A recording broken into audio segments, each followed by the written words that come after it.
Hello Bachawati, how are you? Welcome to my channel Sushma Physics Vidya, where we find the new way to know the physics, its different terminology or different method by layman language. इस channel में basically हम knowledge gain करना चाहेंगे, ना कि marks scoring के लिए। यानी बेसिक हमारा नॉलेज है ताकि आप अपना जो आप अंडरस्टैंडिंग रखते हैं, कोई भी अगर आप फिजिक्स का कॉन्सेप्ट समझ रहे हैं तो वो आप अपने नोन कोई भी आपसे बड़ा है आपसे छोटा उसको आप समझा सके, इस तरह से आप फिजिक्स को समझें। बेसिकली मेरा मोटिव यही है कि ताकि आप फिजिक्स को एज अ बर्डन ना लेके एक तरह से आप ये बता सकते हैं कि हमें नॉलेजेबल जो सब्जेक्ट है उसकी तरह से डील करें। Till now we have done the motion in a straight line, और अब हम मोशन इन अ प्लेन की बात कर रहे हैं। और मोशन इन अ प्लेन में हमने काफ़ी कुछ कर लिया है, जैसे कि हमने पिछले वीडियो में क्रॉस प्रोडक्ट किया था, डॉट प्रोडक्ट, यानी दो वेक्टर्स को आप किस तरह से क्रॉस प्रोडक्ट कर सकते हो, किस तरह से उनका डॉट प्रोडक्ट कर सकते हो, उसके न्यूमेरिकल्स भी कुछ कुछ किए थे। इसके बाद बच्चे आज हम जो करने जा रहे हैं वो थोड़ा सा इंपॉर्टेंट पार्ट है जो हम डेली लाइफ में देखते हैं। बेसिकली अगर आपने देखा होगा तो हमारे फिजिक्स के जो डिफरेंट कॉन्सेप्ट्स हैं वो क्या है, हमारी डेली लाइफ से ही लिए गए हैं, और डेली लाइफ में किस तरह से वो हमारे लिए वैल्यूएबल है वो हम देखते हैं। यहाँ पर ऐसा कुछ नहीं कि हाइपोथेटिकल वैल्यूज हों, आप कोई भी कॉन्सेप्ट उठा के देख लीजिए, वो सारा क्या है फिजिक्स से रिलेटेड है। बट हमें अगर वो कनेक्ट करना आ गया तब उसके बाद हम सक्सेसफुल हो जाएंगे। हमारा मोटो है that means know the physics in different way.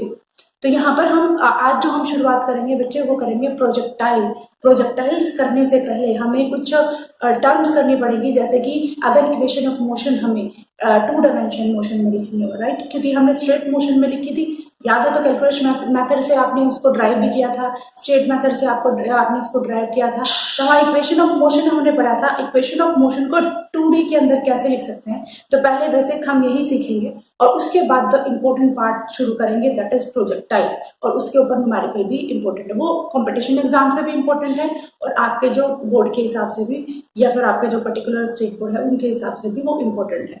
तो सबसे पहले हम बात करते हैं कि अगर equation of motion, how many type of equation of motion, basically अगर कही जाए तो अब 11th क्लास में हम कहेंगे 4, अगर आपको 9th क्लास में पूछा जाता तो आप क्या कहते हैं, 3 इक्वेशन ऑफ मोशन। तो यहाँ पर हम बात कर रहे हैं कि इक्वेशन ऑफ मोशन है उसको 2D के अंदर कैसे लिखेंगे। जैसे अगर मैं बोलूँ बच्चा 2D, 2 यानी 2 डायमेंशन, यानी प्लेन के अंदर अगर मोशन हो रहा है, दैट मीन्स आपका जो मोशन है वो 2 एक्सिस को यूज कर रहा है, राइट, यानी 2 डायमेंशंस को यूज कर रहा है, इधर वो XY हो, YZ हो, ZX हो, वट एवर इट इज। जब भी हम प्लेन की बात करेंगे तो हमारा जो मोशन होगा किसी भी पार्टिकल का वो 2 डायमेंशन में बात करेगा, और 2 डायमेंशन में अगर काम कर रहा है तो उसका मतलब उसकी जो डिफरेंट एक्सिस, जैसे मान लीजिए XY प्लेन में अगर हमारा कोई भी ऑब्जेक्ट काम कर रहा है या कोई भी मोशन हो रहा है तो उस केस में हमें ये भी देखना पड़ेगा कि X एक्सिस में उसका मोशन कितना है, Y एक्सिस में कितना मोशन है। इसी तरह से हमारी इक्वेशन ऑफ मोशन भी इसी एक्स और वाई में डिफरेंशिएट हो जाएगी। तो यहाँ पर अगर 1 बाय 1 हम करें तो सबसे पहले इक्वेशन ऑफ मोशन में पहली इक्वेशन ऑफ मोशन क्या पड़ेगी, v is equal to u plus v t, right.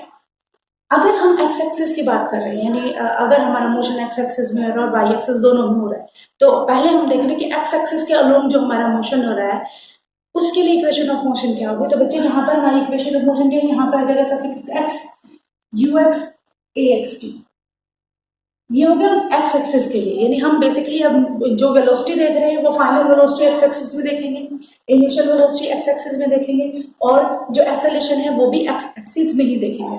Similarly अगर हम वाई एक्सिस की बात करें तो वाई एक्सिस किसके लिए, v y, that is u y plus a y t. ये सफिक्स में लिखा हुआ बच्चे, इसको छोटा करके लिखना, ए वाई टी, क्लियर।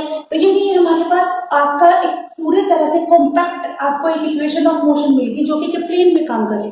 आपको एक्स एक्सिस में देखना तो एक्स वाली इक्वेशन लगाएगा, और वाई एक्सिस में देखना है तो आप वाई वाली इक्वेशन लगा सकते हैं। But what happen if the question will arise, what is the total velocity, यानी अगर आपको total velocity at that instant बतानी है तो उस टाइम हमारी जो है ये दोनों velocities जो है वो काम में आएगी। जैसे अगर हम देखें तो यहाँ पर हमारे पास velocity क्या होगी, instant velocity vx square plus में vy स्क्वायर। तो इस तरह से आप इसका क्या निकाल सकते हैं, टोटल वेलोसिटी, ये है फाइनल वेलोसिटी। सिमिलरली अगर आप इनिशियल वेलोसिटी की बात करेंगे तो इनिशियल वेलोसिटी भी कैसे होगी, वो हमारे पास है यू एक्स स्क्वायर प्लस में यू वाई स्क्वायर। बच्चे ये सारी इक्वेशन हम प्रोजेक्टाइल में यूज करने वाले हैं, बट वहां पर आपको एक प्रेजेंस ऑफ माइंड यूज करना है कि हम कौन से एक्सेस में बात कर रहे हैं, अगर एक्स और वाई और कोई भी एक्सेस जो आपको ली गई, यहाँ पर मैंने एक्स वाई एक्सेस को यूज किया। नेक्स्ट है बेटा, अगर एक्सेलेरेशन की बात करें स्टिल, तो हम एक्सेलेरेशन की वैल्यू भी निकाल सकते हैं x square plus a Y square, right. तो यहाँ पर हमारे पास इक्वेशन है, अब हमें ये डिसाइड करना है कि कौन सी इक्वेशन में किसकी वैल्यू क्या रहेगी। ये फर्स्ट इक्वेशन ऑफ मोशन होगी। सिमिलरली अगर मैं सेकंड इक्वेशन की motion, x is equal to u t plus half a t square, second equation यही थी ना हमारे पास। अगर s is equal to u t plus half a t square, ये तो हो गया टोटल एक्स वाई यानी प्लेन के अंदर। बट अगर हम बात करें एक्स एक्सिस में, तो बच्चे वहां पर आप ये चीज देखना कि एक्स एक्सिस में एक बार वो इनिशियल पे था और फिर फाइनल पे हो गया, ठीक है। तो हमारे पास दो एक्सिस है, एक आपके पास आगे फाइनल पोजीशन को हम एक्स मान लेंगे और इनिशियल को हम लेंगे एक्स नोट। तो हमारी इक्वेशन इस तरह से बन जाएगी, एक्स एक्सिस में यू एक्स और ये हो जाएगा ए एक्स टी। यानी अगर हम एक्स एक्सिस की बात कर रहे हैं तो इनिशियल में एक्स यानी बच्चे कहीं यहाँ पे कंफ्यूज मत होना, क्योंकि मैंने एस की जगह x minus x note put किया, ठीक है। एक्स नोट पुट किया तो दैट मीन्स यहाँ पर मैंने अगर एस की जगह एक्स इस साइड और एक्स नोट इस साइड ले जाएंगे तो हमारे पास इक्वेशन इस तरह से बन जाएगी। अब इसके बाद हमारे पास है वाई एक्सिस में, वाई एक्सिस में क्या होगा, वाई नोट प्लस में u y t plus 1/2 a y t square, ठीक है। तो ये हमारे एक्स एक्सिस में हो गया, ये हमारे वाई एक्सिस में हो गया। तो हमने क्या है, इक्वेशन ऑफ मोशन को किस तरह से लिखा, एक्स एक्सिस में भी लिख दिया और वाई एक्सिस में लिख दिया। नेक्स्ट थिंग है बच्चा तीसरी इक्वेशन ऑफ मोशन। तीसरी इक्वेशन ऑफ मोशन थी v square minus u square equal to 2x। As simple जैसे हमने एक्स और वाई प्लेन में किया है वैसे ही हम इसमें करेंगे। तो यहाँ पर हमारे पास क्या आ जाएगा, v x square minus u x square is equal to 2ax s. X है तो यहाँ पे एक्स माइनस एक्स तो मैं यहाँ डिस्टेंस के लिए एस लिख लूँ। Similarly u y square minus sorry v y square u y square is equal to 2ay s, ठीक है। अगर आपके पास यहाँ एक्स लिख दोगे तो भी कोई वो नहीं है, अगर यहाँ वाई लिख दोगे तो भी कोई गलत नहीं है। वो हमें सिर्फ एक तरीका बता दें कि इक्वेशन ऑफ मोशन को आप किस तरह से लिख सकते हैं। यानी अगर आपके पास 2D के अंदर मोशन है तो 2D के अंदर आपके पास इक्वेशन एक्स में भी होगी और वाई में भी होगी। यही कॉन्सेप्ट बच्चे कि अगर कोई भी मोशन प्लेन के अंदर हो रहा है, प्लेन अगर इसका मतलब क्या हो गया, हम 2D में बात कर रहे हैं, 2D का बात कर रहे हैं तो दैट मीन्स हम क्या बात कर रहे हैं, हम कर रहे हैं दो एक्सिस में बात, दो एक्सिस में बात कर रहे हैं तो वहां पर आपके वेलोसिटी भी तो क्या होंगी, दो एक्सिस में तो होगी। कोई भी मोशन होता उसमें अगर आप 2D में बात कर रहे हैं तो जैसे आपने कोई किसी भी बिल्डिंग पे खड़े होकर पत्थर फेंक दिया, ठीक है, वो पत्थर कौन से मोशन में जाएगा, वो एक तरह के कोई पर्टिकुलर मोशन करेगा, या फिर मैं इसको उठा के ऊपर फेंक देती हूँ तो भी एक मोशन होगा, या मैं फुटबॉल को किक कर रही हूँ तो ये किस तरह के मोशन, ये मोशन तो है, प्लेन के अंदर भी मोशन है। और इनको डिफाइन करने के लिए क्या करना पड़ेगा, यानी प्लेन के अंदर तो 2D के अंदर बात करनी पड़ेगी। अगर मैं 2D के अंदर बात करूंगी तो मुझे क्या करना पड़ेगा, मुझे दो एक्सिस की बात करनी पड़ेगी। मैं क्यों चीजें ये कनेक्ट करके दोबारा बता रही हूँ बेटा, हमारा ये जो सारी चीजें है ये कनेक्टिविटी में है। यानी नेक्स्ट जो हम करने जा रहे हैं that is important part, that is projectile. Projectile ये सारी चीजें, जैसे अगर आपने फुटबॉल को किक किया है तो भी आप प्रोजेक्टाइल का कॉन्सेप्ट कर सकते हो। इवन तो अगर आप कह सकते हैं पाइप, अगर आपसे पानी वाले पाइप ले रखी है और उससे आप क्या कर रहे हो, पानी को बिखरा रहे हो, पौधों को पानी दे रहे हो, तो क्या आप क्या करते हो, कई बार पाइप के आगे उंगली लगा के आप क्या करते हैं, एंगल को चेंज करते हो ना, ताकि ये देखते हो एंगल कितना दूर से ज्यादा दूर तक आप क्या पानी को छिड़काव कर सके। इसी तरह से फुटबॉल या क्रिकेट खेलते हो, शॉट लगाते हो तो एंगल देखते हो, ठीक है। इसके अलावा अगर आप किसी बिल्डिंग के ऊपर खड़े हो, आपने एक घर से दूसरे घर में अगर कोई सामान फेंकना है तो क्या है, वहां पे भी प्रोजेक्टाइल का जो कॉन्सेप्ट है वो आप काम करते हो। तो बच्चे ये सारी चीजें ना मैंने आपके लेमन यानी डेली लाइफ में अगर आप देखें ना तो ये सारी चीजें आपकी कनेक्ट होती हैं। तो अब हम नेक्स्ट जो करेंगे वो करेंगे प्रोजेक्टाइल, ठीक है। हम बात करें प्रोजेक्टाइल की। प्रोजेक्टाइल क्या है, सिंपल भाषा में बात करें बच्चे तो हमारे पास अगर आपने कोई भी चीज फेंकी है, ठीक है, वो आपका प्रोजेक्टाइल है, ठीक है। कैसे, अगर आपने कोई भी चीज फेंकी है, कुछ भी आप चीज कह सकते हो कि जैसे फॉर एग्जांपल ये कैप, ठीक है। अब मैं अगर पेन की कैप को फेंकती हूँ, मैंने पहले उसको क्या किया, सम इनिशियल वेलोसिटी के साथ फेंक दिया, ठीक है। यानी वो क्या है, उसने कोई पाथ कवर किया होगा। तो अगर आप कोई भी ऑब्जेक्ट फेंकते हैं तो वो कहलाता है प्रोजेक्टाइल, बट उसमें कुछ शर्त होनी चाहिए। कैसे कि अगर आपने किसी भी ऑब्जेक्ट को विद सम इनिशियल वेलोसिटी के साथ फेंका और फेंकने के बाद उस पर लगने वाला एक ही फोर्स है, और वो फोर्स क्या है? ग्रेविटी। ठीक है, आपको समझ में आ रहा है कि if you are throwing any object with some initial velocity and after that the only force is acting on that is acceleration due to gravity, या due to gravity, acceleration due to gravity नहीं, the only force is that is act on it, that is gravity, तो that object is called projectile। Clear?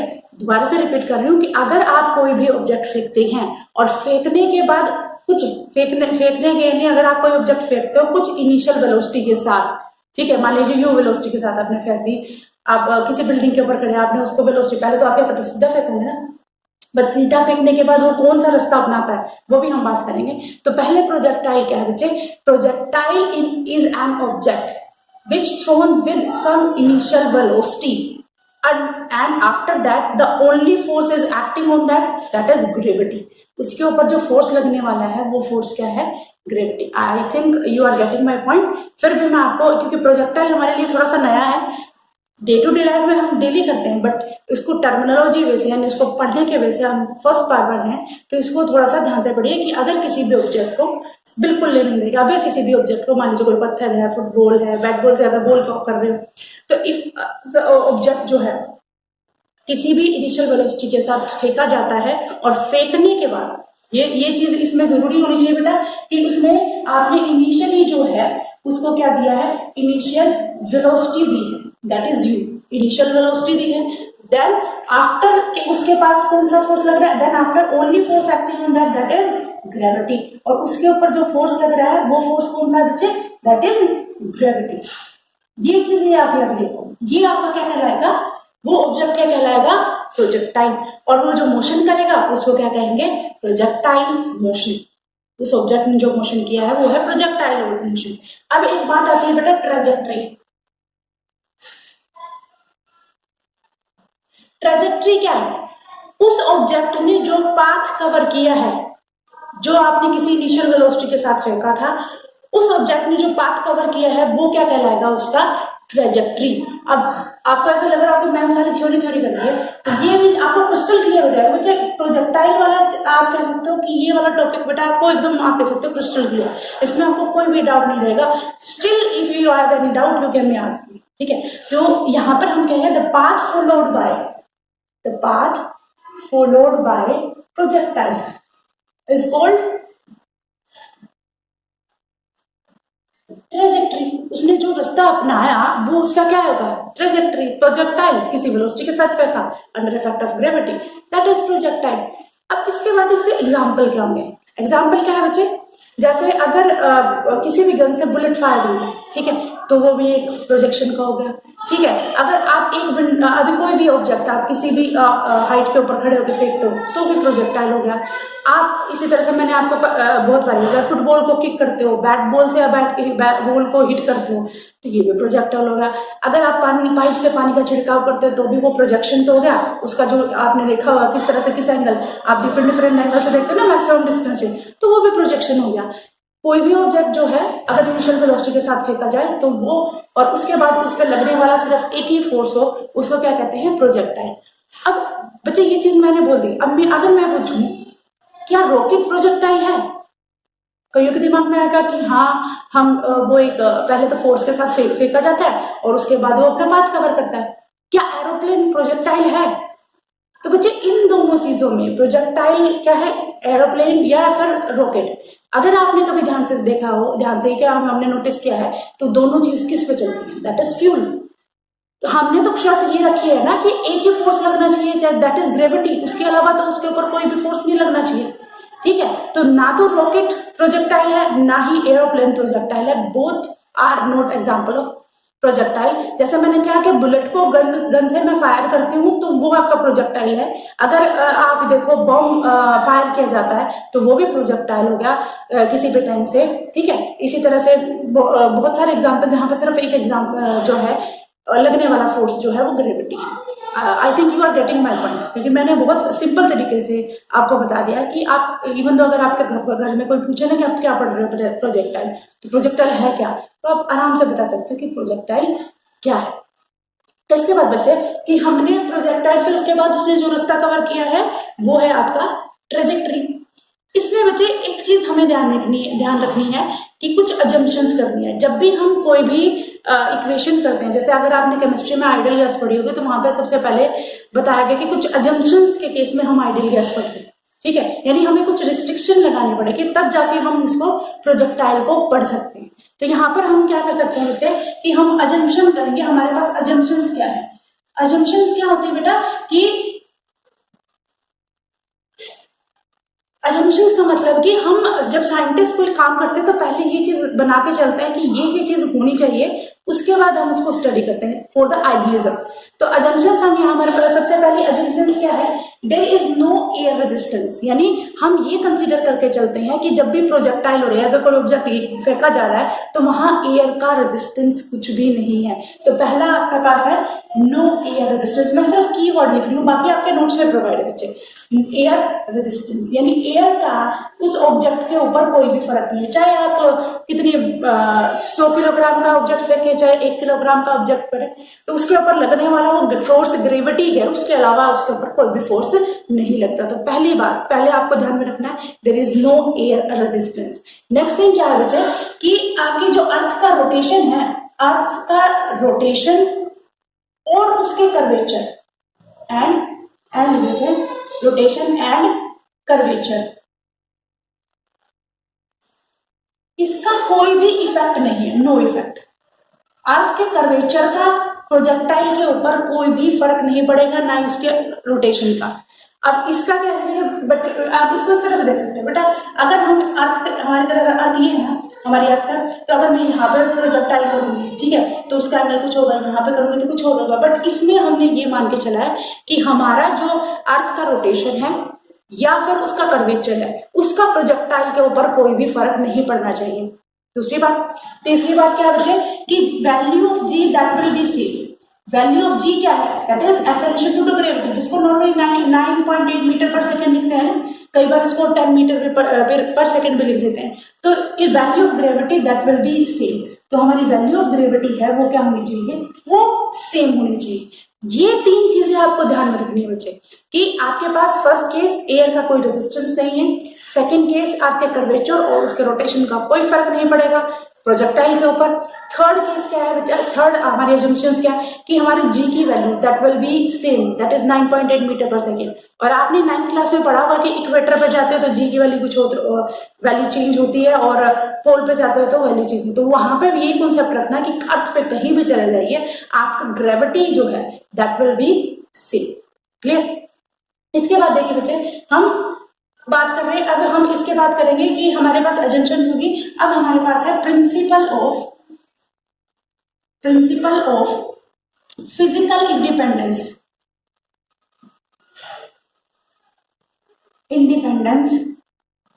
Of motion.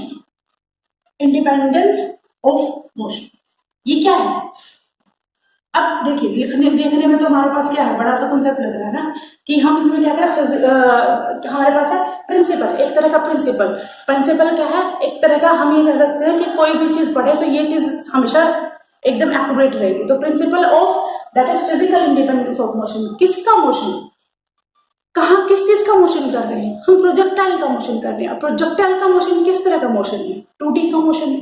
देखिए बच्चे वही चीज सारी चीज वही बार बार वही चीज रिपीट हो रही है, इसमें कोई नया कॉन्सेप्ट नहीं है। बट आपके अगर बेसिक अंडरस्टैंडिंग बन गई है तो उसके बाद आप इसके क्या कहते हैं पूरी बिल्डिंग बना सकते हो, बट बेस आपका क्लियर होना चाहिए। तो हम बात कर रहे हैं मोशन की, प्लेन के अंदर मोशन की। प्लेन के अंदर है तो 2 एक्सिस यूज, यानी 2D है, 2D है तो 2 एक्सिस यूज है।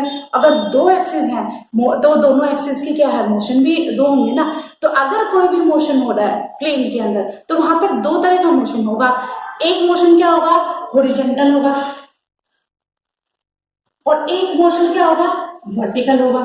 ये तो आप मानते हैं ना। जैसे फॉर एग्जाम्पल अगर आप किसी हाइट के ऊपर खड़े हैं तो यहाँ से अगर आप ऑब्जेक्ट फेंकते हो तो ये इस तरह होगा ना, तो इसका एक्स एक्सिस में मोशन है और इसका वाई एक्सिस में मोशन है। ये हम डिस्कस करेंगे ये तरीका, मैं अभी आपको टाइप बताऊंगी ना तब ये चीज होगी। तो यहाँ पर बच्चे आपने क्या करना है, आपके पास एक होगा वर्टिकल मोशन, एक होगा हॉरिजॉन्टल मोशन, ठीक है। तो अकॉर्डिंग टू दिस प्रिंसिपल इन दोनों का आपस में कोई भी लेना देना नहीं है।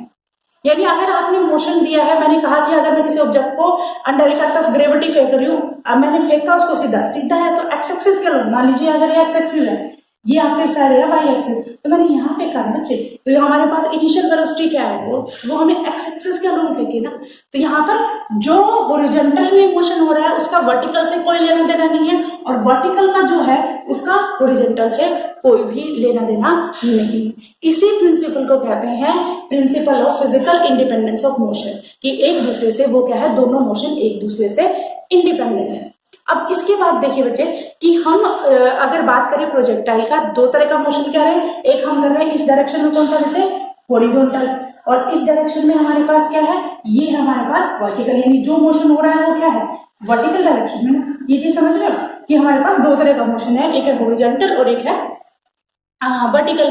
अब हॉरिजॉन्टल मोशन के अंदर क्या है, हमने इनिशियल वेलोसिटी के साथ उसको फेंक दिया, क्लियर, इनिशियल वेलोसिटी के साथ अगर उसको फेंका है तो इस केस में क्या होगा कि उसकी जो यूनिफॉर्म यानी उस डायरेक्शन में मोशन क्या होगा, दैट इज यूनिफॉर्म, यानी हॉरिजॉन्टल मोशन में आपका जो मोशन होगा वो क्या होगा, यूनिफॉर्म मोशन या यूनिफॉर्म वेलोसिटी के साथ होगा।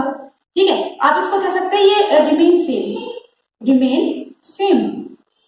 किस डायरेक्शन में, ये हॉरिजॉन्टल डायरेक्शन में, ये चीज समझ में आ रही है। हमने एक्स एक्सिस में हम फेंक दिया तो वहां पर हमारी वेलोसिटी हमने एक बार जो दी वो दी, उसके बाद हम चेंज थोड़ी ना कर सकते हैं कि हम बीच बीच में जाकर चेंज करें। अगर चेंज भी कर सकते हैं तो वो प्रोजेक्टाइल थोड़ी ना रहेगा।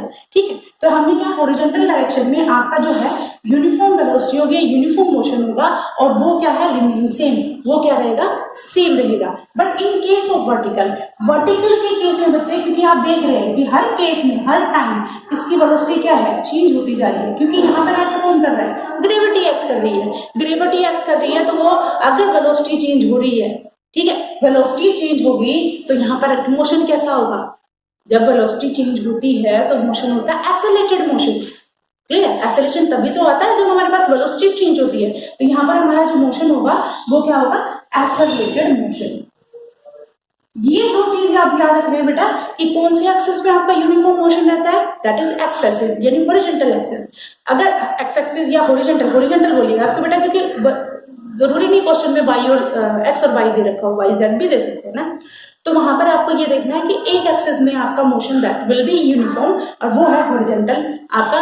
और वर्टिकल के केस में हमारे पास क्या है, यूनिफॉर्म एक्सेलरेटेड मोशन है, क्योंकि उसके ऊपर फोर्स कौन सा लग रहा है, ग्रेविटी। बच्चे each and everything noted in your notes, आपको नोट्स जो प्रोवाइड करेंगे उसमें हर चीज मैं आपको बता रही हूँ, क्रिस्टल क्लियर लिखिए। तो अब तक के लिए आपको ये चीज देखिए कि आपको ये चीज समझ में, प्रोजेक्टाइल कोई भी ऑब्जेक्ट किसी इनिशियल वेलोसिटी के साथ फेंका जाए और उसके बाद लगने वाला फोर्स उसका ग्रेविटी हो, उसको कहेंगे प्रोजेक्टाइल। उसने जो पाथ कवर किया, देखिए अब इस पाथ कवर किया उसको कहेंगे ट्रेजेक्ट्री। तो देखो इसने ये पाथ कवर किया ना, इसकी ट्रेजेक्ट्री यही है। ठीक है, अब इसके बाद अजम्पशंस क्या है, सबसे पहले एयर का रेजिस्टेंस नहीं है, दूसरी चीज अर्थ का कर्वेचर, उसका रोटेशन का कोई फर्क नहीं है, तीसरी चीज उसके अंदर जो है value gravity that will be same, g की वैल्यू सेम रहेगी, जो अर्थ हो चाहे इक्वेटर हो। क्लियर, फिर उसके बाद हमने एक प्रिंसिपल किया, that is principle of physical independence of motion. यानी मोशन इंडिपेंडेंट क्या है कि अगर प्लेन में मोशन हो रहा है तो टू डायमेंशन है, टू डायमेंशन है तो दो एक्सिस यूज है, दो एक्सिस यूज है तो वहां दो मोशन है, एक हॉरिजॉन्टल एक्सिस में एक वर्टिकल एक्सिस में।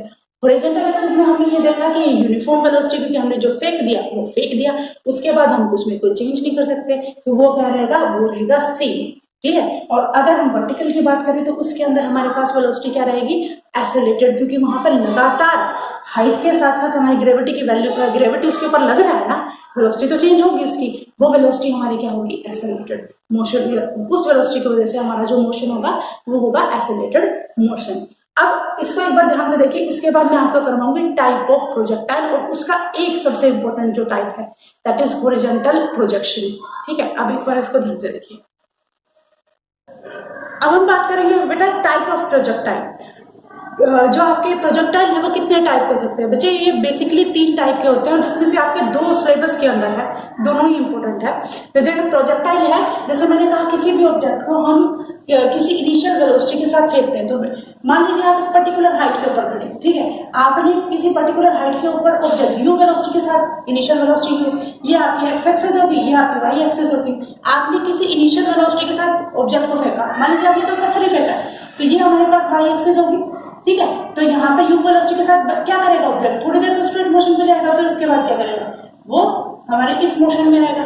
ठीक है, तो यहाँ पर हमने क्या किया, हॉरिजॉन्टल एक्सिस, मैंने अभी बात की, दो तरह के एक्सिस होते हैं, एक तो हॉरिजॉन्टल मोशन होता है, एक होता है आपका वर्टिकल, यानी एक्सिस भी दो तरीका होता है, हॉरिजॉन्टल एक्सिस और वर्टिकल एक्सिस। तो यहाँ पर अगर आप ध्यान से देखिए बच्चे, हमने यू वेलोसिटी हॉरिजॉन्टल एक्सिस की, ये हॉरिजॉन्टल एक्सिस है ना, इसको अगर याद करने के लिए मैं लिख देती हूँ हॉरिजॉन्टल, ये हमारे पास है हॉरिजॉन्टल एक्सिस, और इस साइड क्या है, इस साइड हमारी वर्टिकल एक्सिस। ठीक है, तो अब इसके बाद देखिए बच्चे कि हमारे पास हमने हॉरिजॉन्टल एक्सिस के अलावा ऑब्जेक्ट को फेंक दिया, अब ये वाला मोशन क्या होगा आपका, हॉरिजॉन्टल प्रोजेक्शन, यानी इसको क्या कहेंगे हम, हॉरिजॉन्टल प्रोजेक्शन। क्लियर। इसके बाद देखिए बच्चे दूसरा तरीका क्या हो सकता है, दूसरा तरीका कि जैसे मैंने कहा कि अगर आप किसी ऑब्जेक्ट को किसी एंगल के साथ फेंकते हो, यानी अगर आपने उस ऑब्जेक्ट को इस तरह से फेंक दिया, ठीक है, मान लीजिए यू वेलोसिटी के साथ फेंक दिया, ये एक्स एक्सिस हो गई यानी हॉरिजॉन्टल एक्सिस हो गई, और ये हमारी क्या होगी, वर्टिकल एक्सिस। अब आपने उसको किसी एंगल थीटा से, मान लीजिए हॉरिजॉन्टल के एक्सिस के अलोंग ये एंगल थीटा बना रहा है, ठीक है, तो यहाँ पर अगर आपने इस तरह से फेंका तो वो ऑब्जेक्ट क्या करेगा, वो ऑब्जेक्ट थोड़ी देर तो स्ट्रेट मोशन में जाएगा, उसके बाद क्या होगा, मैक्सिमम हाइट, और उसके बाद वो अपनी ग्राउंड स्टेट में आ जाएगा। ठीक है, जैसे आप फुटबॉल को किक करते हो तो यही होता है ना कि एक एंगल से आप किक करते हो, बैट से बॉल को हिट करते हो तो वहां किसी एंगल के साथ ही करते हो, तो ये हमारे पास वेलोसिटी होगी, इस डायरेक्शन में हमारी इनिशियल वेलोसिटी हो गई। क्लियर। अब इसके बाद यहाँ पर भी हमारी अलग वेलोसिटी होगी, यहाँ पर यानी हर पॉइंट के ऊपर आपके पास वेलोसिटीज अलग अलग होंगी, ये चीज भी हम डिस्कस करेंगे। यानी यहाँ पर हमने एंगल किसी पर्टिकुलर एंगल से प्रोजेक्टाइल को प्रोजेक्टेड किया है, तो ये हमारा प्रोजेक्शन क्या होगा, इसको कहेंगे बच्चे एंगुलर प्रोजेक्शन, एंगुलर प्रोजेक्टाइल कह सकते हो, प्रोजेक्शन या प्रोजेक्टाइल। क्लियर। यहाँ पर इसको प्रोजेक्टाइल भी कर सकते हो, यानी किसी आपने हॉरिजॉन्टल एक्सिस। दूसरा तरीका ये हो गया। तीसरा तरीका जो बेटा कंपटीशन एग्जाम में, बेसिकली कंपटीशन एग्जाम में आता है, इसमें आपको क्या करना है बच्चे, यहाँ पर आपको ये चीज देखनी है कि आप किसी पर्टिकुलर इंक्लाइंड प्लेन पे, ये मैंने इंक्लाइन, ये ग्राउंड के साथ एंगल थीटा बना है, यानी आप किसी स्लोप पे खड़े, इंक्लाइन प्लेन का मतलब किसी स्लोप पे खड़े, आप यहाँ पर ये एक्सिस है, ठीक है, तो यहाँ पर ये एक्सिस है, मैं परपेंडिकुलर डायरेक्शन में बना देती हूँ इसको, तो ये हमारे पास एक्सिस है। अब आप किसी ऑब्जेक्ट को फेंकोगे तो वो इस डायरेक्शन में जाएगा ना, तो ये एंगल क्या हो जाएगा, थीटा। ठीक है, तो यहाँ पर बच्चे हमें क्या है, इस तरह से हमारा जो प्रोजेक्शन है ये इंक्लाइंड प्लेन प्रोजेक्शन, ठीक है, इंक्लाइंड प्रोजेक्शन, प्रोजेक्टाइल या प्रोजेक्शन। ठीक है, तो ये आपके हैं different type of projectile. First one horizontal axis के अलोंग है तो हॉरिजॉन्टल प्रोजेक्टाइल कहेगा, किसी एंगल से आप उसको प्रोजेक्ट कर रहे हो तो एंगुलर प्रोजेक्टाइल कहलाएगा, और अगर आप इसके किसी इंक्लाइंड प्लेन के ऊपर कर रहे हो तो ये आपका क्या कहलाएगा, इंक्लाइंड प्लेन प्रोजेक्शन। बेसिकली आपको जैसे मैंने कहा इन तीनों में से ये जो दो है ये आपके सिलेबस में इंक्लूड है, ये वाला जो है आपके कॉम्पिटिशन एग्जाम में इसके ऊपर क्वेश्चन आ सकते हैं। इसके न्यूमेरिकल भी उतने ही इंपॉर्टेंट है जितनी इसकी थ्योरी इंपॉर्टेंट है। आपके साथ न्यूमेरिकल का पोर्शन थोड़ा बहुत 1-2% जो है ज्यादा हो। अब हम करेंगे वन बाय वन, पहले हम करेंगे हॉरिजॉन्टल प्रोजेक्शन, फिर हम करेंगे एंगुलर प्रोजेक्शन। तो आज के वीडियो में हम करेंगे हॉरिजॉन्टल प्रोजेक्शन। क्लियर। अब हॉरिजॉन्टल प्रोजेक्शन में अगर हम बात करें, यहां से शुरू कर देते हैं हॉरिजॉन्टल प्रोजेक्शन। इससे पहले जब मैंने वीडियो शुरुआत की थी तो बच्चे मैंने कहां से शुरू किया था, हमने इक्वेशन किससे शुरू किया था, इक्वेशन ऑफ मोशन से शुरू किया, याद है ना। क्यों करवाया था, क्योंकि वो यहाँ यूज हुआ, मैंने इसीलिए आपको पहले कराया ताकि आप इजी से उसको कनेक्ट कर सके। क्लियर। तो अभी इसमें हमारे पास क्या है, हॉरिजॉन्टल प्रोजेक्शन। हॉरिजॉन्टल प्रोजेक्शन में फिर से अगर मैं इसको रीड्रॉ करूं तो हमारे पास किस तरह से आएगा, आप पर्टिकुलर एक h हाइट के ऊपर खड़े हैं, क्लियर, एक पर्टिकुलर h हाइट के ऊपर खड़े, और यहाँ पर आपने क्या किया, u वेलोसिटी, यही सेम हमारे पास u वेलोसिटी के साथ, इनिशियल वेलोसिटी के साथ कोई भी ऑब्जेक्ट आपने फेंक दिया। अब फेंकने के बाद क्या बच्चे, वो थोड़ी देर तो क्या गया स्ट्रेट, और फिर उसके बाद क्या जाएगा अंडर इफेक्ट ऑफ ग्रेविटी। तो मान लीजिए ये O है, ये C है, ये हमारे पास x एक्सिस हो गया, ये हमारे पास y एक्सिस हो गया। क्लियर। यहाँ तक आपको ये चीज क्लियर है। अब वो जो ऑब्जेक्ट नीचे आ रहा है उसकी पर्टिकुलर एक टाइम पे कुछ वेलोसिटी होगी, तो उसकी x एक्सिस में वेलोसिटी होगी, इसको हम आगे x एक्सिस को, इसको x एक्सिस इस तरह से लिख सकते हैं, यहाँ पर x एक्सिस। तो बच्चे यहाँ पर उसकी पर्टिकुलर कोई वेलोसिटी होगी, उसी तरह से वाई एक्सिस में भी कोई वेलोसिटी होगी। तो यहाँ पर मैंने इसके एक्स की और वाई के हिसाब से उसकी दो वेलोसिटीज इस तरह, और उसका एंगल जो है यानी ये हमारे पास ये एंगल बन गया बीटा। तो यहाँ अगर मैं देखूँ बच्चे तो ये हमारे पास ये आप और ये वेलोसिटी और ये वेलोसिटी, ये क्या एंगल है, ये वाई की वैल्यू बता रही है, ये हमारे पास एक्स की वैल्यू बता रही है, क्लियर। तो यहाँ पर आप कह सकते हो ये हमें वी एक्स की वैल्यू दे रही है और ये हमें वी वाई की वैल्यू। बच्चे यहाँ मैंने यू एक्स और यू वाई नहीं लिखा क्योंकि हमने शुरुआत में इनिशियल जो वेलोसिटी निकाली थी ना वो यू थी, और जब उसके बाद हमारे पास जो फाइनल वेलोसिटी होती है उसको किससे डिनोट करते हैं, वी से। इसलिए हम ये ध्यान देंगे मैंने यहाँ पे वी एक्स और वी वाई लिखा है, ना कि यू एक्स और यू वाई। वो तो इनिशियली तो आप यहाँ पे देखिए, यहाँ पे हमारे पास एक्स एक्सिस के अलोंग मोशन है, यानी मैंने उसको स्ट्रेट ऐसे फेंका है। तो यहाँ पर आप ये देखें इनिशियली तो मेरे पास यू एक्स की वैल्यू है, यू एक्स की वैल्यू कितनी है यू, और यू वाई की वैल्यू कितनी है, क्योंकि मैंने यहाँ वाई एक्सिस में तो कोई मोशन है ही नहीं, तो आप यहाँ क्या कह सकते हो यू वाई की वैल्यू क्या हो जाएगी, that is u y is equal to 0। ये मैं डिस्कस करूंगी, बट यहाँ पर आपको ये समझना है कि किस तरह से आपके पास क्या है, एक ऑब्जेक्ट है और उसको आपने एक पर्टिकुलर h हाइट से फेंका है और उसके बाद वो C पॉइंट के ऊपर यहाँ पर गेटिंग माय पॉइंट। यहाँ तक अगर आपको क्लियर है तो आगे हम चले। हाँ बच्चे, इस प्रोजेक्टाइल में हम क्या क्या चीज निकाल सकते हैं, यानी अगर हमारा ऐसा कुछ प्रोजेक्शन है बच्चे, इसमें हम कुल 4 या 5 चीजें निकाल सकते हैं। सबसे पहला मोशन अलोंग एक्स एक्सिस, जो ऑब्जेक्ट है उसने एक्स एक्सिस के अलोंग कितना मोशन किया। दूसरा motion along y axis, object यहाँ से फेंका गया यहाँ पर तो इसका इतना मोशन, वाई एक्सिस में कितना मोशन हुआ, ठीक है, motion along x axis, motion along y axis. तीसरी चीज टाइम ऑफ लाइट, नहीं है आपके लिए बट ये हैबिचुअल हो जाओगे। टाइम ऑफ लाइट, ऑब्जेक्ट कितने टाइम के लिए हवा में रहा, दैट इज यहाँ से फेंकने के बाद और यहाँ पर टच करने से पहले उसने कितने टाइम तक अपने आप को हवा में रखा, that is time of light, clear. इसको कैपिटल टी से डिनोट करेंगे। तीसरी इसके बाद हम पढ़ेंगे बेटा कि हमारे पास जो ऑब्जेक्ट है उस कितनी डिस्टेंस, इसको कहेंगे हॉरिजॉन्टल रेंज, यानी आपने ऑब्जेक्ट फेंका था वो कितनी दूर जाके गिरा, तो वो आपका क्या होगा हॉरिजॉन्टल रेंज। और एक चीज हम पढ़ेंगे दैट इज हमारे पास होगा at velocity at any instant, किसी भी इंस्टेंट हमें देखनी हो, यहाँ पर वेलोसिटी क्या है, यहाँ पर वेलोसिटी क्या है, तो वो वेलोसिटी अगर बतानी है तो वो भी हम इस केस में बता सकते हैं। तो बेसिकली हम ये 4 या 5 पॉइंट करने हैं इस हॉरिजॉन्टल के मोशन के केस में। तो सबसे पहले हम बात करते हैं मोशन अलोंग एक्स एक्सिस। तो मोशन अलोंग एक्स एक्सिस में पहला point motion along x axis. X axis का मतलब क्या बच्चे, देखिए यहाँ एक्स एक्सिस, ओसी एक्सिस जो है हमारी एक्स एक्सिस को रिप्रेजेंट कर रही है, ठीक है, और ओ वाई जो है या ऊपर का अगर हम इसको एक पॉइंट मानूं ए, तो ओ ए हमारी क्या रही है, वाई एक्सिस को रिप्रेजेंट कर रही है। तो जब हम एक्स एक्सिस की बात करें तो सिर्फ हम इस एक्सिस की यानी हॉरिजॉन्टल एक्सिस की बात करें, और हमें ये पता था कि शुरुआत में हमने किया है कि हॉरिजॉन्टल एक्सिस के अलोंग आपका जो मोशन है दैट इज अनचेंज, क्लियर। तो यहाँ पर हमारे पास बेसिकली कौन सी इक्वेशन आएगी, ये हमें पता है कि यू एक्स की वैल्यू क्या है बच्चे, यू है, यू वाई की वैल्यू आपके पास क्या है, दैट इज इक्वल टू 0, क्योंकि हम एक्स एक्स की बात करें तो यू वाई का भी हम इसमें कोई फंडा रखेंगे नहीं, हम एक्स एक्सिस का फंडा रखेंगे। अब हमारे पास दूसरी चीज क्या है, हमारे पास मोशन एक्स एक्सिस के अलोंग है, इक्वेशन ऑफ मोशन यूज करेंगे, ठीक है। अब दूसरी चीज, एक चीज देखिए बेटा, एक्सेलरेशन इन एक्स एक्सिस कितना होगा, यही चीज आपके माइंड में क्लिक करनी चाहिए। मैंने क्या कहा था, हॉरिजॉन्टल एक्सिस के अलोंग हमारा मोशन यूनिफॉर्म है। यूनिफॉर्म मोशन का मतलब वेलोसिटी सेम है, और वेलोसिटी सेम का मतलब एक्सेलरेशन कितना बच्चे, फिर भी याद नहीं आया कोई बात नहीं, एक्सेलरेशन क्या होता है v minus you divided by T, यानी चेंज इन वेलोसिटी। जब वेलोसिटी चेंज ही नहीं हो रही तो यानी पहले भी u थी बाद में भी u, तो u माइनस यू किसके बराबर हो गया, 0, तो यानी एक्सेलरेशन किसके बराबर हो गया, 0। तो ये चीज याद रखना, जहां यूनिफॉर्म मोशन हो गया तो एक्सेलरेशन क्या हो गया, 0, क्लियर। अब इसके बाद हम क्या करेंगे, हम मोशन इक्वेशन, अब हमें इक्वेशन ऑफ मोशन वो लगानी है जिसके अंदर हमारे पास डिस्प्लेसमेंट हो। याद करो इक्वेशन ऑफ मोशन कितनी थी, 3, अभी मैंने थोड़ी देर पहले लिखी थी ना, इक्वेशन ऑफ मोशन कितनी थी, 3, बेसिकली 3 जो हम इसमें यूज कर सकते हैं। उसमें एक इक्वेशन ऑफ मोशन वो बताइए जिसके अंदर हमारे पास डिस्प्लेसमेंट हो, हमारे पास एक्सेलरेशन हो, हमारे पास टाइम हो, क्लियर। तो ऐसी इक्वेशन ऑफ मोशन कौन सी है, देखिए अगर हम बात करें v square minus u square is equal to 2s, वहां टाइम नहीं है। अगर हम पहले बात करें v is equal to u plus at, वहां पर डिस्प्लेसमेंट नहीं है। तो only one equation which is obey these condition, that is s is equal to ut plus half at square.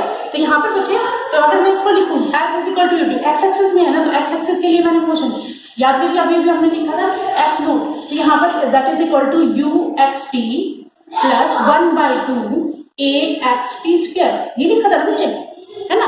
तो यहाँ पर इनिशियल, यहाँ पर बात देखें एक्स नोट में उसने कोई डिस्टेंस थोड़ी नहीं की थी, तो हमारे पास एक्स नोट की वैल्यू क्या हो जाएगी 0। अब यहाँ पर इसकी वैल्यू रखी तो एक्स इज इक्वल टू ये वैल्यू 0, ये क्या वैल्यू है u, क्योंकि इनिशियल में हमने वेलोसिटी u ही दी थे, एक्स एक्सिस के लोन भेजा था, ऊपर नहीं भेजा, clear, plus ut plus half. अब एक्सेलरेशन तो ये हमारे पास 0 है t स्क्वायर, तो इसको क्या लिख सकते हैं x is equal to ut, clear बच्चे। और इसमें अगर मैं t की वैल्यू निकालू तो ये क्या हो जाएगी x बाय u, यहाँ तक क्लियर होगी। ये हो गया मोशन अलोंग एक्स एक्सिस, यानी हमने एक्स एक्सिस के अलोंग मोशन बताया है, that is equal to x is equal to ut, clear.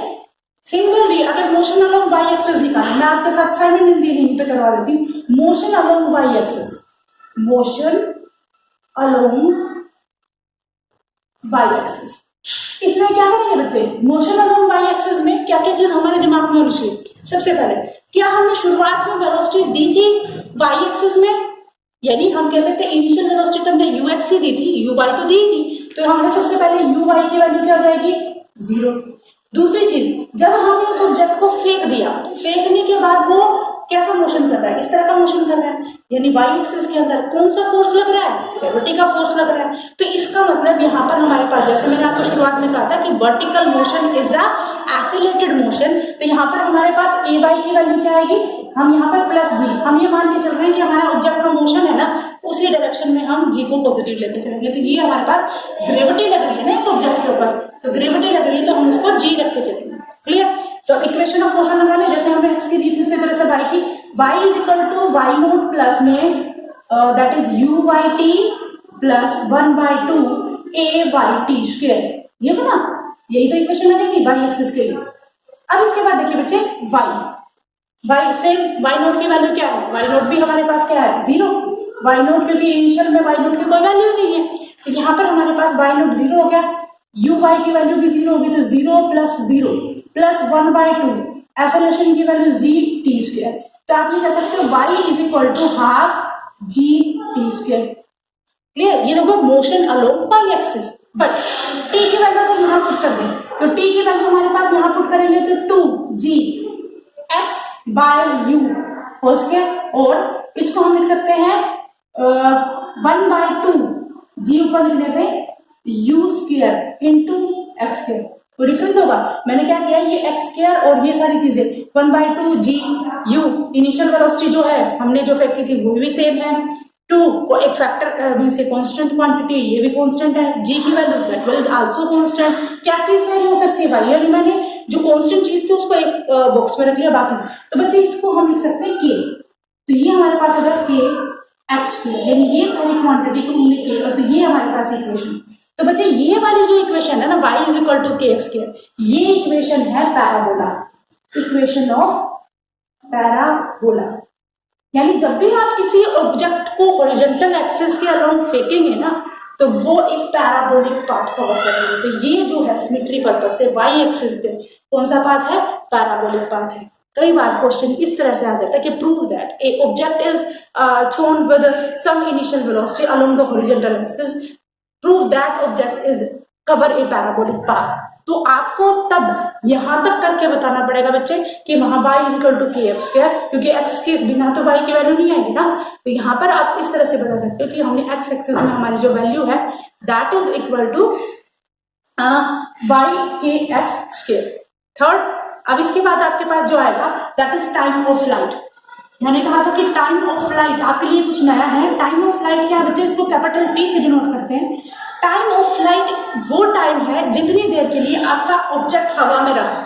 हवा में रहने का मतलब वो A पॉइंट से छोड़ा गया और C पॉइंट पे टकराने, ग्राउंड से टकराने से पहले उसने कितना टाइम उसने कंज्यूम किया, वो टाइम उसका क्या होगा, टाइम ऑफ फ्लाइट। अब इसके बाद इक्वेशन ऑफ मोशन वही चलेगी, इक्वेशन ऑफ मोशन, बट आपको अभी ये सोच के बताना है कि यहाँ हमारे पास equation of motion x axis की आएगी या वाई एक्सिस की।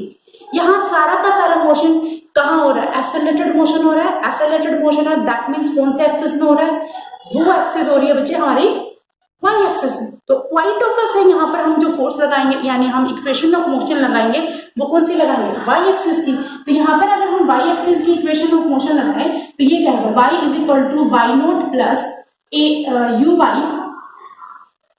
You y t plus half a y t square. ये थी ना इक्वेशन हमारे पास।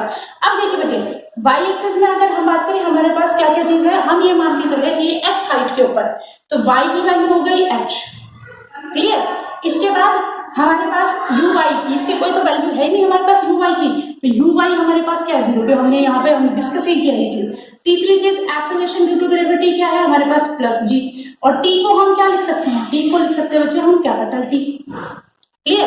तो कैपिटल टी लिखा है, तो ये चीज अगर हम इसमें पुट करें तो हमारे पास क्या एच, देखिए वाई की जगह एच पुट कर दिए एच, और ये हमारे पास 0 plus 0 plus half g t square. समझ में बच्चे, तो यहाँ पर हम इसको लिखें तो हमारे पास आएगा h is equal to half g t square, और अगर हम यहाँ से टी की वैल्यू निकालें तो टी की वैल्यू क्या है, 2h अपॉन में g under the root. This is the time of flight, यानी आपका ऑब्जेक्ट जो है कितनी देर हवा में लगा, दिस इज 2h अपॉन में। इसका फिजिकली देखिए बेटा, t is equal to 2h upon में जी। जी क्या है, acceleration due to gravity, value क्या होती है उसकी, मान लीजिए 10, क्लियर। h क्या है, हाइट। अब जब न्यूमेरिकल आपको दिया जाएगा तो आपको ये तो बोला जाएगा कि आप इतनी मल्टी स्टोरी बिल्डिंग के ऊपर खड़े हैं, उसकी हाइट कितनी है, क्लियर। और आपको ये बताना है कितनी देर में अगर आपने कोई ऑब्जेक्ट फेंका है वो ग्राउंड पर टच करेगा।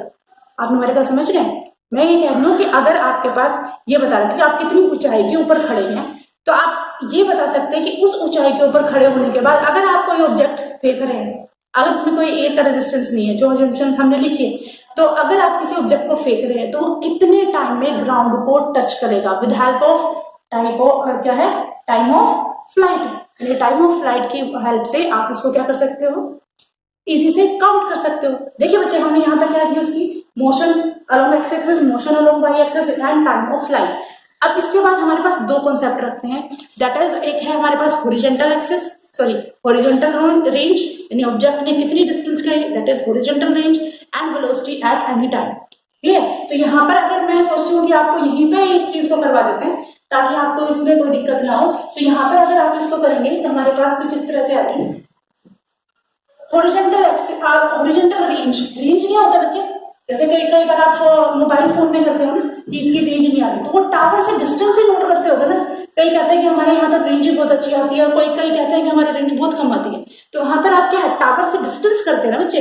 तो टावर से डिस्टेंस करने का मतलब क्या है बेटा, कि आपका जो टावर है उसकी रेंज कितनी सेट कर रखी है, तो वही आपको उसकी रेंज होता है। सिमिलरली आपने कोई भी ऑब्जेक्ट फेंका है और फेंकने के बाद वो कितनी दूर जाके गिरेगा, देखिए बिल्कुल लेमन तरीके से है, आपने कोई ऑब्जेक्ट फेंका है वो कितनी दूर जाके गिरेगा, वही डिस्टेंस, ये देखिए ओ से लेके सी तक की डिस्टेंस, वो क्या कहलाएगी आपकी हॉरिजॉन्टल रेंज। तो नेक्स्ट आपका आप कह सकते हैं 1 2 ये हो गया 3, फोर्थ है हॉरिजॉन्टल रेंज। हॉरिजॉन्टल रेंज को बच्चे मैं कैपिटल आर से रिप्रेजेंट कर रही हूँ, हॉरिजॉन्टल रेंज। ये अब इसको अगर हॉरिजॉन्टल रेंज करनी है तो फिर से अब हमें क्या देखना है कि हमारे ऑब्जेक्ट ने ओ से लेके सी तक, बेसिकली ओ से लेके सी तक का देखना है ना कितनी डिस्टेंस है। ओ से लेके सी तक कौन सी में है, कौन सा मोशन है, हॉरिजॉन्टल एक्सिस का है या वर्टिकल एक्सिस का, ओ से लेके सी तक हॉरिजॉन्टल का है या वर्टिकल का, राइट हॉरिजॉन्टल का, क्योंकि हम यहाँ से डिस्टेंस करेंगे तो ये तो एक्स एक्सिस चल रही है ना बच्चे। तो हॉरिजॉन्टल, अब इक्वेशन ऑफ मोशन कौन सी लगाएंगे, राइट एक्स एक्सिस वाली। एक्स एक्सिस वाली कौन सी थी, ये वाली लगाएं। अब इसके बाद देखिए बच्चे, यहाँ पर हमारे पास इक्वेशन क्या है, x is equal to x naught plus u x t plus 1/2 a x t square.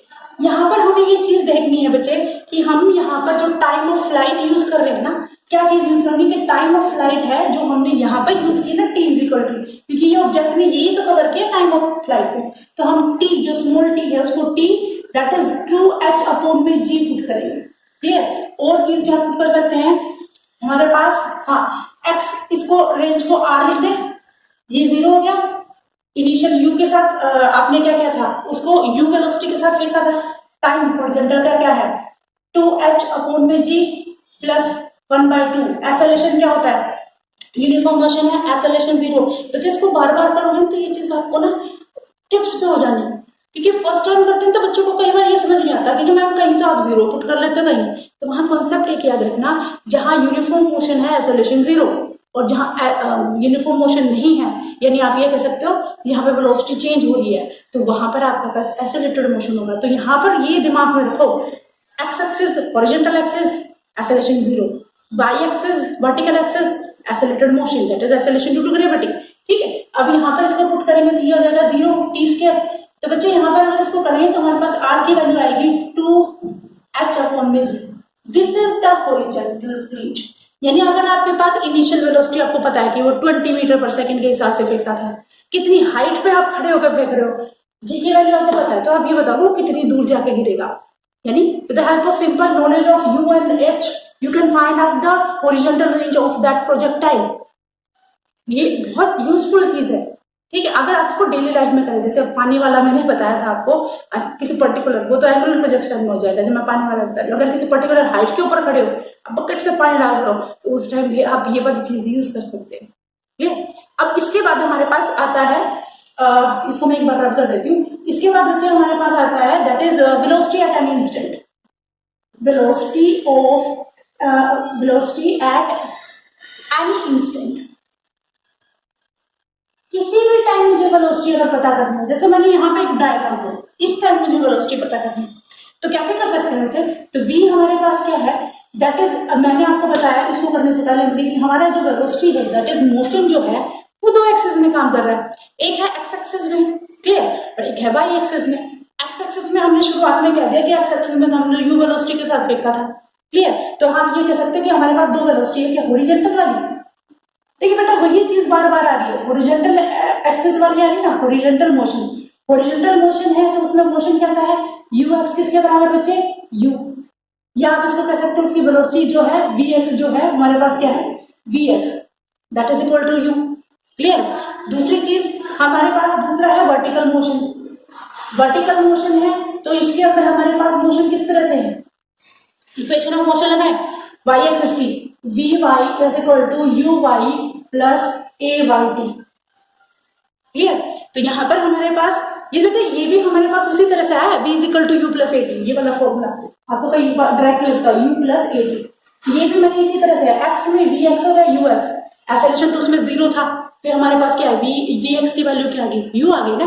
अब इसी तरह से vx की वैल्यू निकालें, vy की वैल्यू निकालें, vy की वैल्यू हमारे पास क्या बचे, मोशन एक्स एक्सिस में था हमारे पास, वाई में तो था ही नहीं, तो ये हो गया 0, ये चीज 0 होगी, तो वी वाई की वैल्यू क्या होगी, ए की वैल्यू होती है जी टी, यानी वी वाई की वैल्यू हमारे पास हो गया जी इंटू टी।